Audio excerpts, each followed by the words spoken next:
Jeremy here, JeepsUnlimitedPartsBreakers.com, 303-666-9020. It is super windy today, so I'm going to try to shield this the best I can. People always complain when I put up windy videos. It's not my intention, obviously, and wind is my least favorite thing. But I always do videos two ways. One is for customer request, and two is a product video. Product videos typically are larger items, frames, tubs, doors, hardtops, stuff like that.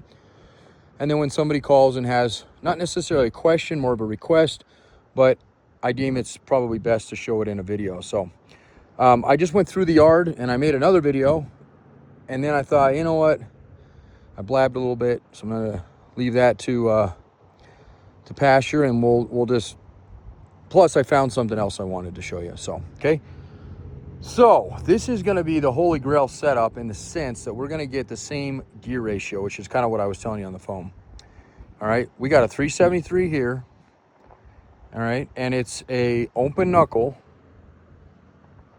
drum brakes, which is going to be crucial to get rid of that closed knuckle he's got. If he's wanting to do, you know, highway speed, anything like that. They're okay, but they will come apart. There's a little bit more maintenance on those closed knuckles. They really weren't meant for highway speeds. I know he's not going to go, 70 down the interstate, but even going 45, 50 sustained, to the ranch and to town, stuff like that is asking for it. They really just were more like old, they're great for four-wheeling, they're great for water, they're great for farm roads and fire roads, but really, the closed knuckle. And if you don't know what I'm talking about, I know the mechanic does, but if somebody else catches this video, it'll be up on YouTube. I'll show you real quick. I'll pause it. But anyway, so we have the Dana 30 373 narrow track, which is what we want, 72, 75. We have open knuckle. Okay, that means we can see the U-joints. Essentially, that's the most layman's terms I can tell you. But we're still drum on the outside. Now, I know that wasn't a huge deal. That's one option we can go with, just that, and send that to you along with the 44 I'll show you here in a second. And then before we get that 44, I'm going to wrap up on the possibility of another option with this front in mind. Okay, so I'm going to pause it and walk over to the other ones here. So hang tight. Stop blowing, so we'll, as we walk. Oh, you know what? There it is. Going to blow right as I start talking again. My windy days, my rainy days, and what little snow we get are office days for me. I'm very rarely outside because it grades, mainly because I like to do videos when I'm doing the outside stuff. Okay, so what you have-ish is something that looks similar to this guy, if not this guy. It actually probably is something like this. A Model 27, this is what this guy is. So you have closed knuckle, and you got the drum brakes, little dinky drums, okay? So that's another, and this one I shouldn't be showing you. It should be this one here. This is actually the matching one to this 44 I'm going to show you. So if you said, you know what, I don't care about the closed knuckle, it's fine, and we really don't, we don't really care about the drum brakes, that's fine too. Then I would say, then let's save some money, and we would go into one of these guys. So if you decided you wanted the flange 44, we'd go into this one. If you decided you wanted exactly what he has, just in a lot better shape, then we would go into one of these other guys here, okay? And we would find the matching set, and that's how he'd send it to you. Those ones are very cheap. Those 27s and 41s they're not super desirable, so we don't give them away. They're still desirable to guys that are looking for them, but we definitely don't get anywhere near what we do out of a open knuckle or disc brakes or flange axles, all that kind of stuff. So, and those ones are, you can see I got 4 of these guys ish. There's probably another 1 or 2 sitting around, whereas those other ones I mentioned are far and few between. So that's one option. Here we go. We're going to pause it one more time while I let this wind die down for a second. Oh, that was a little intermission on another possibility. Now, going back to what we just came from, that open knuckle drum brakes, the other possibility, and you'll see 2 of them here that have already been swiped. So you basically are buying another axle, and either we send you the whole axle and you do it, or we can do it here.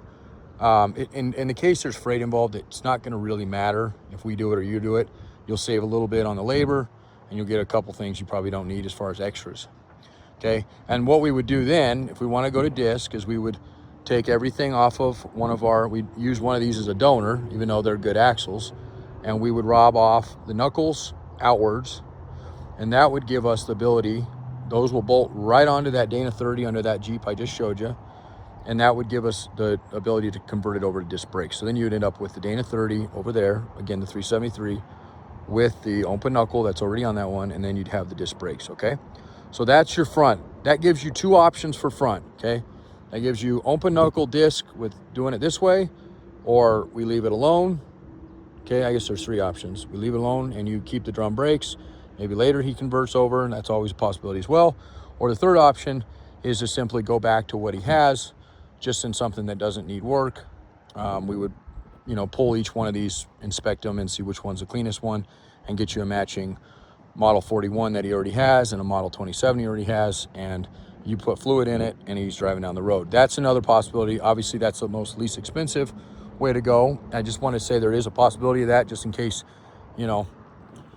sometimes with just getting the job and getting it done for the customer is the most important thing. So we would like to give everybody all the options. There's, on a bottleneck into one. Now, if it was me, it was my Jeep, I'll tell you very clearly the way I would go. I would ditch the 41 immediately.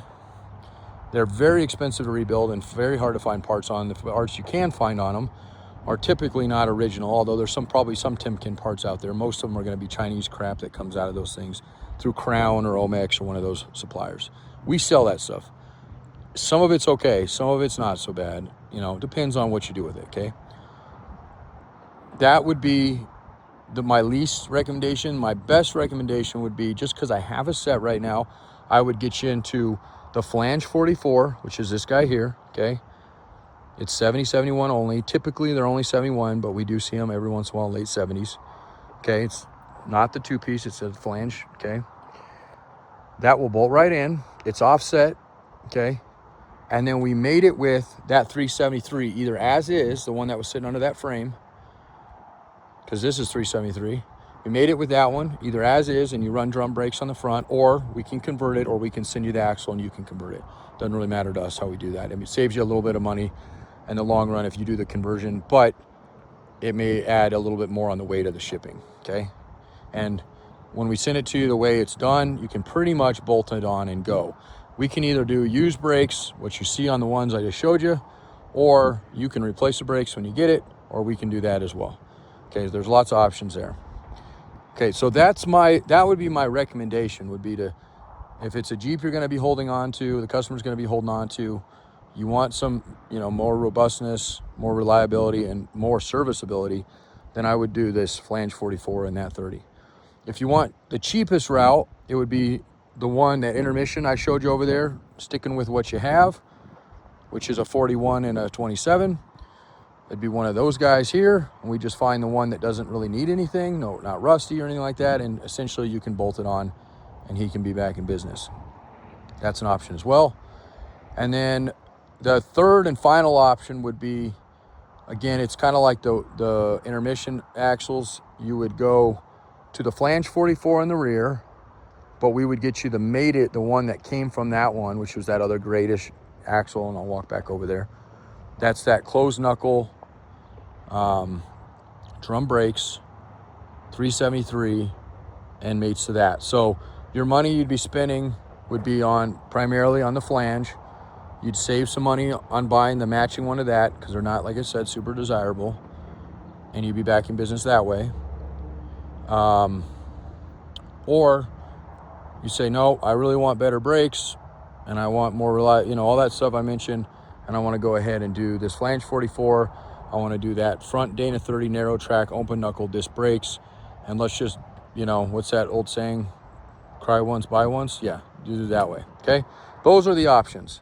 And I have, honestly, I've been doing this for 23 years. Whether you buy what you have and save some money, or you buy, we just want to serve you guys. So you let us know. I make these videos to help kind of explain to not only the shop sometimes, and not that they need explaining, but oftentimes, these are self-explanatory enough. You can push this on your customer if he has any questions, and that way the customer is on the same page and doesn't think that the shop or the yard or whoever is they're getting the raw end of the stick. So because a lot of times customers are like, well, what else could I have done? And they second guess, and there's no way you can second guess a video like this. Like, you can pick in the beginning, decide in exactly what you want. So I'm not trying to soapbox anybody. It's just my style. I've been doing it, like I said, a long time. So, okay.